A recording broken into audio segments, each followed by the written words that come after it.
내 돈 싫어. 달아빠.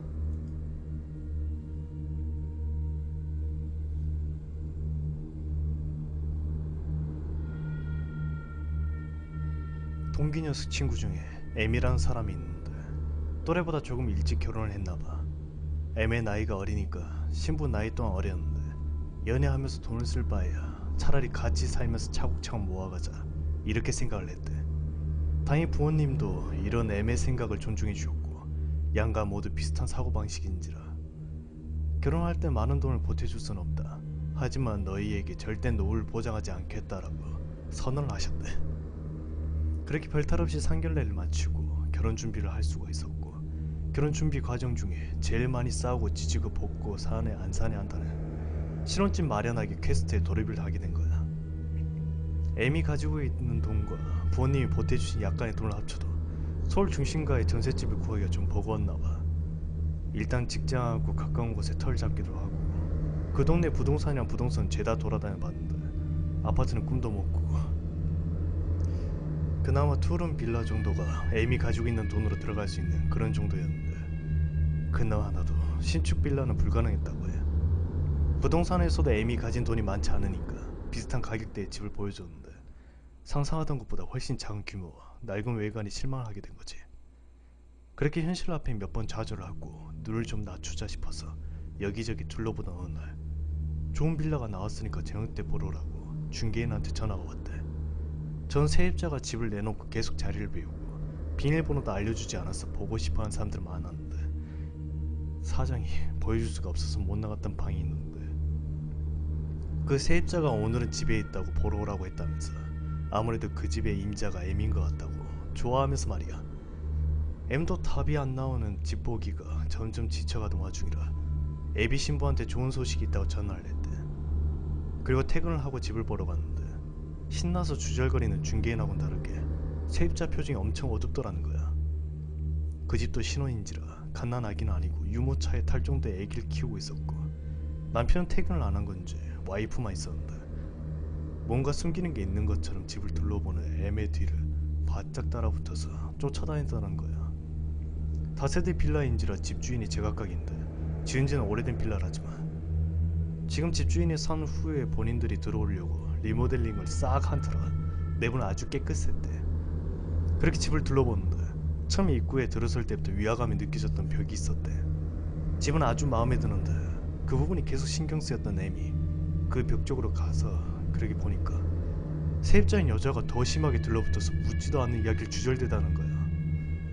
마음은 90% 정도 계약을 하는 걸로 결정했던 M이 아랑곳하지 않고 그 벽으로 다가가 만져보는데 벽이 아니고 나무로 된 파넬이었대.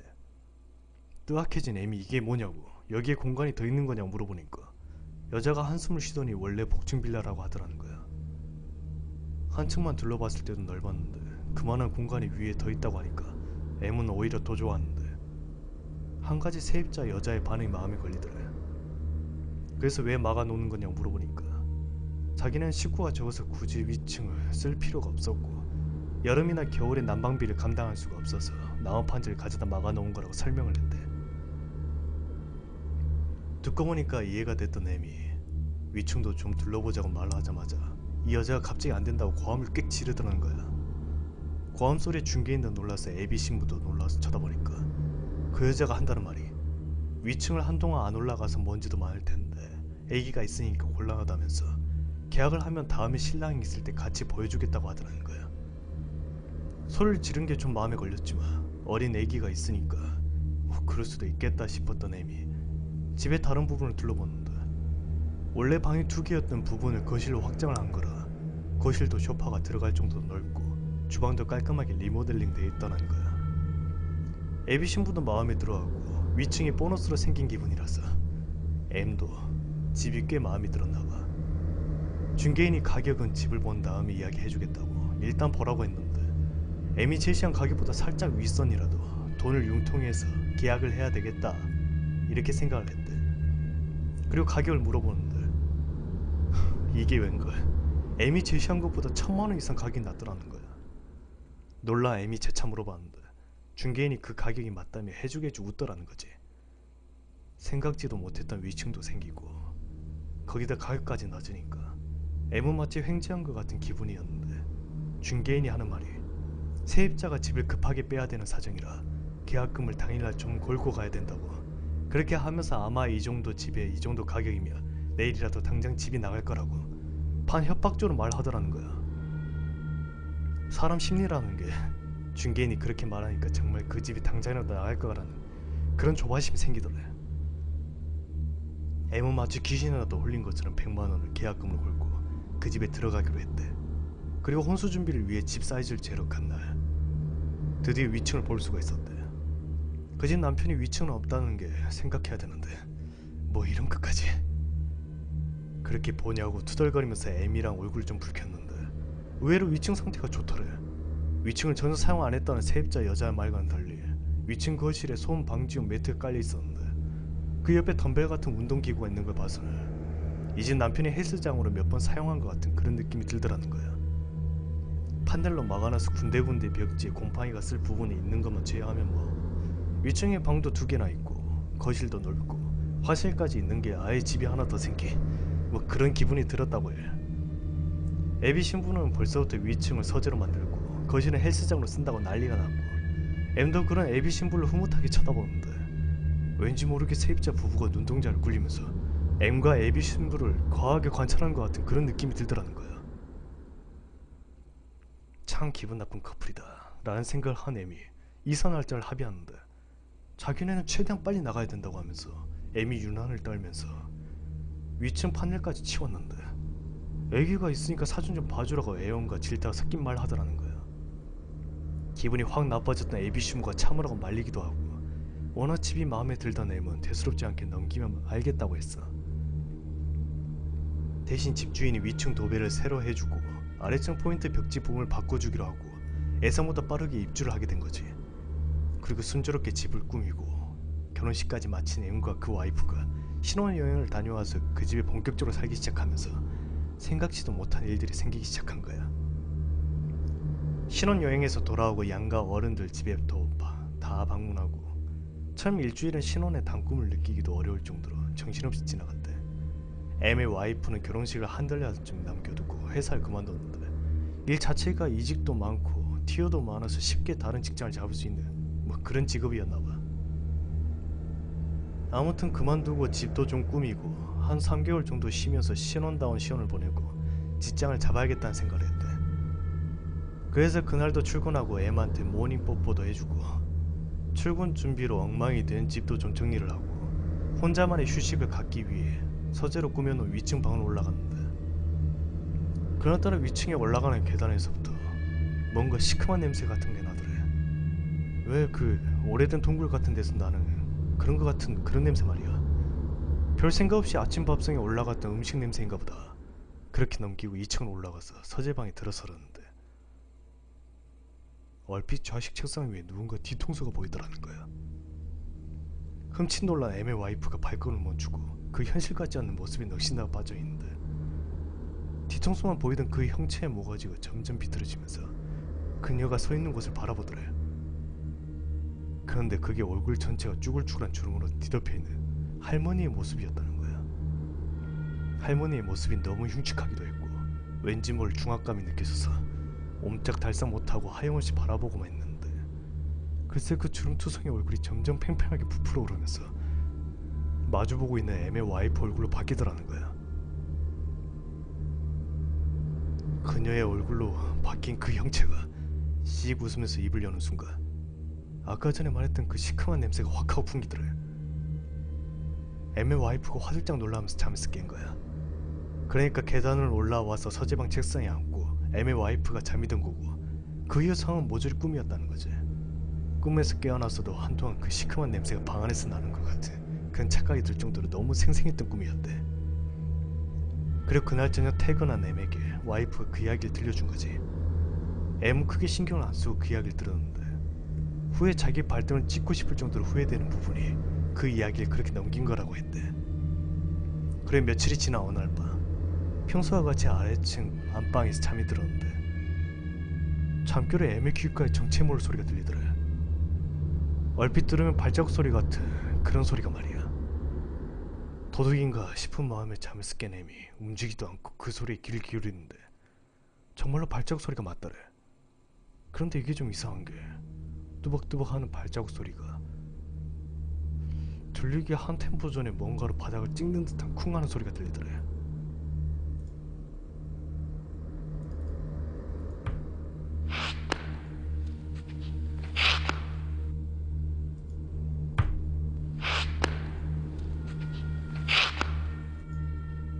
이런 식으로 말이야. 그렇게 주의 깊게 듣고 있던 애미의 등 뒤로 소름이 쫙 끼쳤는데 그 이유가 소리의 근원이 다른 것도 아니 바로 위층이더라는 거야. 애미 누워있는 천장 바로 위, 그러니까 위층 거실에서부터 아래층으로 연결되는 계단까지 그 소리가 쭉 이어지더라는 거지. 그 사실을 깨달은 애미 조심스럽게 안방문을 열고 거실 우산꽂이에 꽂혀있던 장우산을 냅다 움켜쥐고 거실 불을 모조리 켰대. 그리고 우산을 계단 쪽으로 향하게 진 다음에 누구냐고 소리를 질렀는데 황당하게도 쥐죽은 듯이 조용하더라는 거야. 사람의 인기척이라고 느껴지지 않고 말이지. 오히려 애미 내지른 고함 소리에 와이프가 잠에서 깨서 나왔는데 어리둥절해하면서도 오밤중에 뭐하는 거냐고 묻더라는 거야. 분명 애는 그 소리를 똑똑히 들었는데 위층에 올라가서 확인을 해봐도 누군가 침입한 흔적은 찾을 수가 없었대. 며칠 전 기분 나쁜 꿈으로 내내 불안해하는 와이프가 더 걱정을 할까봐 M은 그냥 자다가 도둑이 든 꿈이를 꾼 것 같다고 대충 둘러대기만 했대. 그리고 몇 번 이상한 형체를 둘 다 목격하게 됐는데 M의 집 화장실 변기에 앉으면 사람 눈높이보다 한 뼘 정도 그 아랫부분에 창문이 달려있었나봐. 일반적인 가정집 같은 경우엔 눈높이보다 조금 윗부분에 창문이 달려있는데 반해 M의 집은 위층으로 올라가는 계단 바로 옆에 화장실이 붙어있는 구조여서 창문 위치가 참 애매했다고 해. 볼일을 보면서 별 생각 없이 고개를 돌려 창문을 봤는데 웬 사람의 하반신이 보여서 M의 와이프가 비명을 지른 적도 있었고, 위층 거실에 누워서 운동을 하던 M이 윗몸 일으키기를 하는데 숫자를 세면서 몸을 일으키던 순간 와이프가 꿈속에서 봤던 그 위치에 웬 여자가 땅바닥에 떨어진 무언가를 미친듯이 주워먹는 모습을 목격하기도 하고, 결혼하고 한 달도 안 돼서 저 모든 일이 일어났다고 하니까 얼마나 심신이 피폐해졌을까 짐작이 가지. 그렇게 둘 다 말은 하지 않아도 그 집에 M과 와이프를 제한 또 다른 무언가의 존재가 있는 것 같다는 생각을 지울 수가 없는 날이 계속됐대. 그리고 어느 날 밤, 그날은 결혼하고 처음 부부 동반 모임이 있는 날이라 오랜만에 술도 조금씩 걸쳤고, 같은 또래에서 M이 제일 먼저 결혼했으니까 뭔지 모를 우쭐감이 생겨서 두려운 마음이 좀 가셨다고 해. 와이프하고 어깨동무를 하고 집에 들어섰는데 집 문을 열자마자 썩은 내가 코를 찌르더래.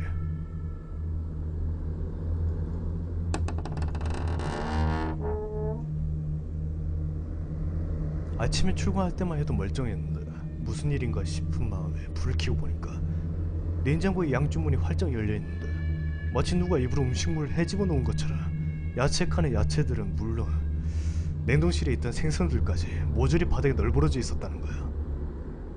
그쯤 되니까 그때까지 쌓였던 스트레스가 폭발을 해가지고 M은 괜한 와이프를 붙잡고 마지막으로 나가면서 냉장고 문단속 하나 제대로 못하냐고 막 화내고, 와이프는 와이프대로 억울하다면서 미치지 않고서야 내가 냉장고를 이꼴로 해놓고 외출했겠냐고 그렇게 울면서 소리를 지르게 된 거지.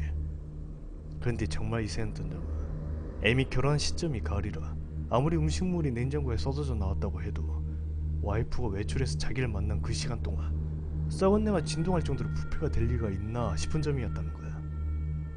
그렇게 둘이 대판 싸고 잠이 든 그날 저녁, M이 또 꿈을 꿨는데 저번과 마찬가지로 위층에서부터 그 발자국 소리가 똑같이 들리는데 그날과 다른 점이 있다면 가위에 눌린 것처럼 몸을 움직일 수가 없더래.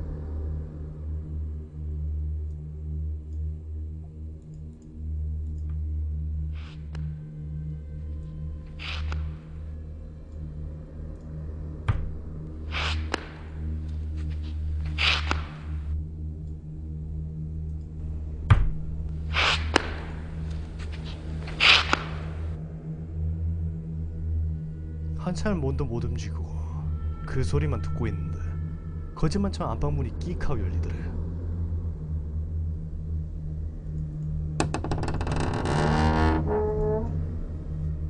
고개를 돌려서 정체를 확인하고 싶었는데 마치 누군가가 M의 목을 고정시켜 놓은 것처럼 움직일 수가 없었대. 그리고 그 소리가 아까 그 뚜벅거리는 소리가 가까워지더니 누워있는 애미 귓가에 이제야 내려왔다. 이제야 내려왔다. 이제야 내려왔다. 이제야 내려왔다. 저 말을 반복하면서 낄낄 웃는 뭔가 쉰 듯한 할머니의 목소리가 들리더라는 거야. 에임이 어떻게든 벗어나려고 발버둥을 치던 어느 순간 고개가 움직여져서 옆을 봤는데 그 형체가 무언가를 짚고 있더래. 그 무언가를 봐야겠다는 생각이 든 에임이 눈동자에 핏발소도를 치켜뜨고 그 정체를 확인했는데 다름 아닌 지팡이였대. 할머니들이 들고 다닌 지팡이 말이야. 그 쿵 소리가 바로 지팡이를 바닥으로 내리치는 소리였던 거지. 그 사실을 인지한 순간 놀랍게도 가위가 풀리면서 에임이 눈을 떴는데 옆자리에 누워있어야 할 와이프가 보이질 않더래. 깜짝 놀란 에임이 침대에서 몸을 일으키고 거실로 나왔는데 아래층 화장실을 열어봐도 와이프가 없더라는 거야. 잠들기 전까지 눈물을 훌쩍거리던 와이프가 갑자기 생각나서 울컥했던 에임은 그녀의 이름을 부르면서 집안 여기저기를 찾아보기 시작했대. 그리고 그런 그때 M의 눈을 사로잡는 뭔가가 있었는데 다름 아닌 열려져 있는 냉장고였다는 거야. 다른 것도 아닌 냉장고 문제로 격하게 싸우고 난 뒤에 악몽을 꾸고 게다가 와이프까지 안 보이는 상황에서 또다시 냉장고 문이 반쯤 열려있는 모습을 보자 M의 분노가 하늘을 치솟은 거야. 거칠게 와이프의 이름을 부르면서 위층으로 향했는데 그때는 무서운 생각이고 뭐간에 결혼해서 한참 신혼에 단군을 꾸고 있을 시기에 왜 자기한테 이런 일이 생기나 하는 억울함만 가득했다고 해. 그렇게 불도 안 켜고 성큼성큼 위층으로 올라갔는데 창밖에서 들어오는 가느다란 불빛이 서재방 한 구층을 비추고 있더라는 거야. 그리고 거기서 누군가가 등을 돌린 상태로 쭈그리고 앉아 있었는데 방금 전까지의 호기로운 기세는 어디 가고 M은 한껏 겁이 질렸다고 해. 근데 그 형체가 우걱거리며 입으로 뭔가 계속 쑤셔놓고 있더래. 그 이질적인 모습이 위축된 M이 조심스럽게 다가가서 어깨에 손을 올렸고 그 순간 그 형체가 고개를 획 하고 돌렸는데 다름 아닌 M의 와이프였대. 냉장고에서 가져온 건지 뭔지 모르겠는데 상추랑 고추 같은 야채를 바닥에 정신없이 뿌려놓고 그걸 꾸역꾸역 쑤셔놓고 있다는 거야. M이 놀라서 와이프 어깨를 마구 흔드는데 눈 부분이 거의 흰자만 보이던 그녀가 그때서야 뭔가에 풀려난 것처럼 정신이 돌아오더라는 거야. 이게 무슨 짓이냐면서 M이 다그쳐서 물어보니까 와이프가 넋이 나간 표정으로 울면서 잠든 이후로는 아무것도 기억이 안 난다고, 오히려 자기가 왜 여기 있냐면서 공포로 뒤덮인 얼굴을 하고 M에게 대묻더라는 거야. 그도 그럴 것이 M의 와이프는 매운 고추를 못 먹어서 국을 끓일 때만 조금씩 넣었었는데 그 쪼그린 상태에서 매운 청양고추를 쉴 새 없이 입에다 밀어 넣었다는 거야. 기침을 하고 난리가 난 거지. 위층 거실에 불을 켜고 한동안 와이프를 진정시킨 M을 그나저나 자기가 꿈꾼 이야기는 절대 할 수가 없었다고 해. 그것까지 이야기한다면 와이프가 절대 견딜 수 없을 거라고 판단한 거지. M의 그렇게 기괴한 꿈과 와이프의 비정상적인 행동이 있던 그날 밤이 지나가고 전날 밤 냉장고 사건이 아무래도 마음에 걸린 둘에 돈이 좀 들더라도 집에 CCTV를 설치하기로 한 거야. 뭐 둘 다 현실주의자들이라 일련의 사건들이 귀신의 소행이라고 믿고 싶지 않았던 거지. 그렇다고 보안업체를 쓰자고 보니 배보다 배꼽이 더 클 것 같았던 M은 점심시간을 이용해 CCTV를 중심적으로 파는 상가들을 여기저기 뒤지기 시작한 거야. 그리고 가격 대비 제법 성능이 좋은 카메라 2개를 구입해서 그날 저녁 하나는 냉장고가 정면으로 보이는 벽면에 설치하고 나머지 하나는 위층 서재방 문제 그 장소에 설치하게 된 거지. CCTV를 설치하고 그런지 그 후로 며칠 동안 아무 일이 없이 지나갔는데 그 주 주말 M의 본가로 외출 나갔다 들어온 그날 밤 또다시 사건이 터진 거야. 저번 사건과 동일하게 냉장고 양쪽 문이 활짝 열려있고 음식물이 죄다 밖으로 나와 있었던 거지. 이번에 쉬는 날이었던 M과 와이프가 마지막으로 집 단속을 하고 출발했던 터라 나가기 전까지 냉장고 문이 굳게 닫혀있던 걸 둘이 똑똑히 목격을 했으니까 더욱더 기가 막혔던 거지. 울음을 터뜨리면서 냉장고 앞에 주저앉은 와이프를 부축하고 소파에 앉힌 M이 비장한 각오로 컴퓨터를 켜고 문제 영상을 확인하기 시작했는데 어이없게도 냉장고가 열리는 그 시간대쯤 화면에 심한 노이즈가 생기면서 마치 몸이라도 풀어놓은 것처럼 화면이 갑자기 검게 변하더라는 거야. 그리고 다시 재생된 화면에서는 거짓말처럼 냉장고 문이 활짝 열려있더라는 거지. 어처구니 없는 상황에 에임이 얼음처럼 굳어져 있는데 머릿속으로 위층 CCTV 생각이 퍼뜩 하고 지나가더라는 거야. 그 CCTV에는 무언가 찍혔을지도 모른다는 막연한 생각이 말이야. 떨리는 손으로 위층 CCTV 화면을 재생시킨 에임이 화면을 뚫어져라 보고 있는 그때 눈을 깜빡이는 것처럼 화면이 잠깐 검정색으로 번쩍이더래. 워낙 집중해서 보던 때라 별거 아닌 그 동작에도 깜짝 놀랐는데 번쩍하고 제대로 돌아온 화면 귀퉁이에서 뭔가 본 것 같은 생각이 들더라는 거야. 등 뒤로 한기가 느껴지는데 소파에 앉아있던 M의 와이프가 자기도 보겠다며 M 쪽으로 다가오더라는 거야. 그 순간에도 와이프가 이 장면을 보면 절대 안 되겠다는 생각이 든 M이 그 자리에 있으라고 내가 먼저 보고 보여주겠다 하고 다시 화면을 앞으로 감아서 보는데 정사각형 화면 귀퉁이에 쭈글쭈글 주름진 노파의 얼굴이 아주 잠깐 보이더라는 거야. 거의 모니터로 들어갈 정도로 바짝 붙어서 화면을 보던 M이 비명을 지르면 나뒹굴게 된 거지. 그 소리에 M의 와이프도 덩달아 놀라고 무슨 일이냐고 달려온 거야. M이 어버버 하면서 화면을 가리키니까 와이프가 자기도 보겠다며 문제의 그 장면을 재생시켰는데 정말 어이없게도 화면이 깜빡거리는 장면 이후로 아무것도 찍혀있지 않더래. M이 본 그 노파의 모습은 아무 데서 찾아볼 수가 없었다는 거야. 귀신이 고칼 노릇이라는 표현이 딱 들어맞은 상황이었던 거지. 도저히 그 집에 있을 자신이 없던 M이 모텔이라도 가자고 와이프한테 이야기를 했고 M의 그런 모습에 놀란 와이프도 그렇게 하자고 합의를 한 거야. 둘은 그렇게 간단하게 옷 몇 벌만 챙겨서 신혼집으로 도망치듯 벗어나게 된 거지. 그리고 모텔에 도착해서 떨리는 마음을 진정시키고 그간에 있었던 일을 하나하나 되짚어보기 시작했대. 총 와이프가 그 할머니의 꿈을 꾸고 M이 자다가 가위에 눌리고 냉장고가 열리고 지팡이를 짚고 있는 할머니의 목소리도 듣고 마지막으로 CCTV 영상에 M만 목격했던 그 소름 끼치는 노파의 모습까지 말이야. 왠지 모든 정황이 그럴듯하게 맞아떨어지더라는 거지. 날이 밝자마자 M을 그 집으로 안내했던 공인중개사를 찾아가 보자는 다짐을 한 거야.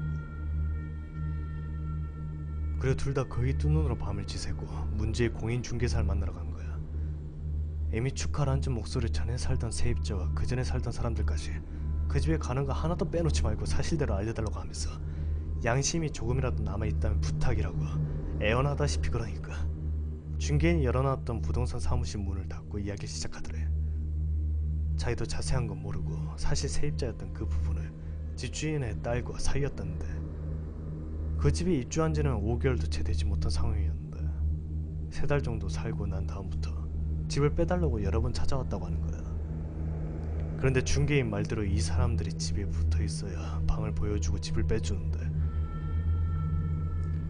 무슨 일인지 집에 있는 날 일이 없었고 있다고 해도 달 출근한 대낮에 가끔씩 있는 게 전부였던 터라 집을 보여줄 수가 없었다고 하면서 말이야. 그 이야기를 듣던 M이 그럼 집주인은 언제 이사 간 거냐고 물어봤더니 갑자기 중개인이 입을 뻐끔거리면서 대답하길 꺼려하더래.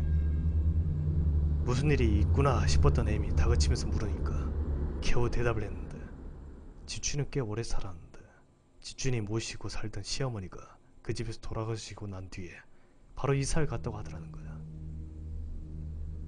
중개인이 그 말에서 뭔지 모를 이상한 느낌을 전해받은 M이 자세히 말해보라고 계속 재촉했는데 중개인은 그 이상은 정말로 자기도 모른다고 그냥 지병이 있어서 돌아가셨는데 오밤중에 앰뷸런스가 와서 싣고 가고 그 다음날 돌아가셨다는 이야기만 전해 들었다고 하더라는 거지. 옆에 가만히 듣고 있던 M의 와이프가 자기들이 겪은 일을 중개인한테 털어놓았고 이야기가 길어질수록 중개인의 얼굴이 점점 흑빛으로 변해가기 시작하더래. 그리고 덧붙이는 말이 집주인이 그 며느리가 남편이 죽자고 시어머니를 그렇게 구박을 하고 밥도 굶기고 얼마 안 있어 새 남자를 맞았다고 하더라는 거야. 여기까지 듣게 된 M은 필시 자기들이 목격한 할머니와 집주인의 시어머니 사이에 연결고리가 있다고 짐작을 하고 중개사 사무실을 빠져나와서 먼저 세입자에게 전화를 건 거야.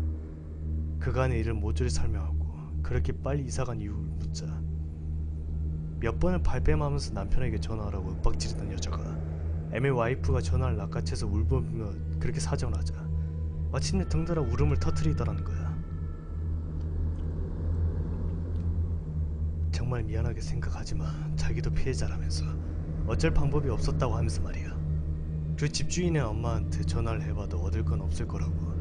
처음에 안 그러겠는데 엄마한테 새 남자가 생기고 갑자기 변하기 시작했는데, 그러면서 그 딸이 시집가면서 해준 집을 내놓으라고 해도 그렇게 폐악을 부려서 하는 수 없이 할머니가 돌아가신 그 집에 들어갈 수밖에 없었던 거라고. 울먹거리더라는 거야. 그런데 자기도 애미 겪었던 그 일을 겪으면서 도저히 그 집에 살 수가 없었고, 엄마한테 이야기하자 위층을 올라가는 통로를 막아버리라는 그런 말만 할 뿐 어떤 조치도 취해주지 않았다고. 오히려 엄마를 원망하다라는 거지. 모든 이야기를 듣게 된 애미, 그 딸과 전화를 끊고 당사자인 집주인에게 전화를 걸었는데, 아니나 다를까 콧방귀를 끼면서 무슨 말도 안 되는 귀신 타령이냐고 앙칼지게 대받아치더라는 거야. 혹시 모를 상황 때문에 딸과의 대화 내용을 녹음해 둔 터라 그 이야기를 하자 집주인이 상황의 심각성을 느꼈는지 만나자고 하더래. 그 집으로 갈 테니까 거기서 기다리라고 하면서 말이야. 들어가기 싫어하는 와이프를 달래서 집에 들어온 그 애미, 드디어 집주인과 만나게 됐는데, 계약할 때 원활하게 미소 짓던 표정과는 전혀 다르게 표독스러운 얼굴로 M을 쏘아보면서 말하더라는 거야. 다른 거 다 필요 없고 다른 사람 구하고 복비를 M이 물기도 전까지는 계약을 해지할 수 없다면서 말이야. 법적으로도 아무 문제 없다고 큰 소리를 떵떵 치더래. 그리고 데려온 남자를 흘낏 쳐다보면서 동의를 구하듯이 보였는데, 그 남자도 자기가 아는 형님들이 얼마나 많은 줄 아냐며 거의 협박하듯이 M을 몰아세우더라는 거야. 그리고 귀신이 어딨냐고 같이 올라가 보자고 하고 앞장서서 걸어가고 남자가 뒤따라가는데, 거실을 지나 서재방에 도착할 때 갑자기 집주인이 한자리에 못 박힌 것처럼 우두커니 멈춰서더라는 거야. 남자가 집주인 어깨를 몇 번 흔들었는데 미동도 안 하고 멍하니 서재방 한쪽 벽만 응시하던 집주인이 진짜 귀신이라도 본 것 같은 그런 표정으로 비명을 지르면서 갑자기 계단 쪽으로 미친듯이 도망을 치더래. 거의 괴성 같은 비명을 지르면서 달려가니까 남자도 덩달아 같이 뛰어내려가는데, 집주인이 얼마나 정신없이 뛰어갔으면 계단 끝부분에서 넘어져서 굴르기까지 했다고 해. 그리고 그들의 현관문을 열고 걸음아 나살려 도망을 친 거야. 그 황당한 상황에 M과 와이프가 어처구니 없어 하면서 도대체 뭘 본 건가 싶어서 집주인이 응시하던 그 벽문을 보는데 또 뭔가 이상하더라는 거야. 일반 벽하고 좀 다른 그런 느낌? M이 그 이상한 느낌에 벽면에 손을 가져다 대고 놓고 하듯이 하고 쳐보니까 일반 시멘트 벽하고 다른 안이 텅 빈 것 같은 그런 소리가 들리더라는 거야. 그 소리에 놀란 M이 그 벽에 붙어있는 벽지 부분을 손으로 좀 긁어보니까 시멘트 벽이 아닌 나온 판넬 같은 게 보이더라는 거야. M의 와이프가 말리는데도 뭐에 미치기라도 한 것처럼 M이 벽면 한쪽 벽지를 죄다 뜯어내고 판넬까지도 걷어버렸대. 그때 생각에는 돈을 물어주는 한이 있더라도 그 알 수 없는 지긋지긋한 공포에서 벗어나고 싶은 그런 생각밖에 안 들었다고 해. 그래 판넬을 걷어내자 그곳에 미닫이 문으로 된 문이 하나 나오더라는 거야. 한쪽 벽만 뜯어내고 충분히 그 문을 열 수가 있었는데, 한낮인데도 불구하고 한기가 느껴지면서 극도의 공포가 몰려왔다고 해. 비장한 각오를 하고 그 미닫이 문을 열어채 낀 M은 그 자리에서 움직일 수가 없었대. 그 미닫이 문 너머에서 두어 평 남직한 방이 또 하나 있었는데, 글쎄 그 방 기퉁이에 검은색 지팡이가 하나 놓여져 있더라는 거야. 가위 눌린 M이 목격했던 바로 그 지팡이 말이야. 너무 무섭고 말도 안 되는 상황인데 자기도 모르게 눈물이 펑펑 쏟아지더래. 그렇게 우는 M을 부축해서 둘이 그 지옥같은 빌라에서 빠져나오는데, 그 빌라 앞에 집주인 차가 버젓이 주차되어 있더라는 거야. 평소 조용하던 M의 와이프가 미친듯이 차 창문을 두드리면서 쌍욕을 내뱉었는데, 창문 너머로 울고 있는 집주인과 달래는 듯한 그 남자의 그림자가 얼핏 보이더래. 그리고 씩씩거리던 M의 와이프가 조금 진정할 때 그때쯤에 창문이 열리면서 남자가 어디 조용한 데 가서 이야기 좀 하자고 하더래. 그래서 4시 그 근처 커피숍으로 자리를 이동했고 집주인이 입을 열었는데, 그 이야기를 간추리자면 남편과 집주인 아줌마 딸 시어머니 이렇게 4식구가 그 집을 사고 이사를 했는데, 치매기가 있던 할머니가 자꾸 밥을 안 준다고 집주인 아줌마를 구박을 했대. 그래 몇 년이 지나 남편이 사고로 죽고 할머니도 돌아가셨는데, 결코 자기가 어떻게 하거나 그런 게 아니라 지병도 있었고 사인 또한 그걸로 밝혀졌대. 근데 할머니가 돌아가신 게 바로 그 서재방이었고, 그 후로 새로운 남자분을 만나서 이사를 했는데 자기가 투자한 게 있어서 돈이 좀 필요해서 딸한테 그걸 받고 집을 내줬다는 거야. 그런데 딸이 이사하자마자 뭐 할머니가 보이네 어쩌네 요란했더라고. 그때까지만 해도 딸이 할머니가 보고 싶어서 헛것을 보는 줄 알고 그냥 할머니 계시던 서재방에 판넬을 대고 벽지로 발라버리라고 한 거고, 올라가는 계단 또한 그렇게 하라고 조언을 했다는 거야. 딸은 돈도 없고 갈 데도 없으니까 알겠다고 한 거고, 그런데도 계속 못 살겠다면서 하소연을 하니까 집을 싸게 내놓은 대신 전세금의 반만 딸한테 내주는 조건으로 애매에게 그 집을 떠안기게 된 거고, 이야기를 듣던 애매 와이프가 도망치듯 집을 빠져나간 이유가 뭐냐고 물으면서 왜 그 미닫이 문의 존재에 대해서 말하지 않았냐고 그렇게 따졌고, 아까 놀래서 뛰쳐나가길래 분명 그 미닫이 문 쪽으로 바라보고 있지 않았냐고 그렇게 진짜 물어봤는데 끝끝내 그것에 대해서는 입을 열지 않았대. 설명을 들으면서 뭔가 찝찝함도 느껴지고 와이프도 그걸 느꼈지만 일단 그것보다 그 집에서 나가는 게 우선이었던 터라 다른 거 필요 없고 일주일 내로 전세 보증금 돌려달라고 그러게 이야기했대. 어찌 보면 계약서상에 없던 구조물이 있었던 거고, 그것도 잘 물고 늘어지면 계약 위반이 될 수 있다고 말도 안 되는 이야기를 주줄줄 했다는 거야. 그러자 집주인도 아까 법적으로 하자 없다고 배째라던 거와는 다르게 열 내로 보증금 돌려줄 테니까 그때까지만 기다려달라고 하더래. 그 열 동안 M과 와이프는 부모님이 걱정하실까봐 모텔을 전전하며 살았는데, 그래도 그 집에서 지내던 한 달 남짓한 시간보다 훨씬 더 잘 자고 잘 지냈다고 해. 열흘 후에 보증금을 돌려받은 M은 처음 구했던 빌라보다 많이 열악한 조건으로 집을 구할 수밖에 없었고, 부모님들도 뭐하는 짓이냐고 화냈는데 끝까지 아무 말도 하지 않았대. 그래 몇 년이 지나고 퇴근길에 그 집 앞을 우연찮게 지나갔는데 거실불이 환하게 켜져 있더래. 누가 살고 있는 것처럼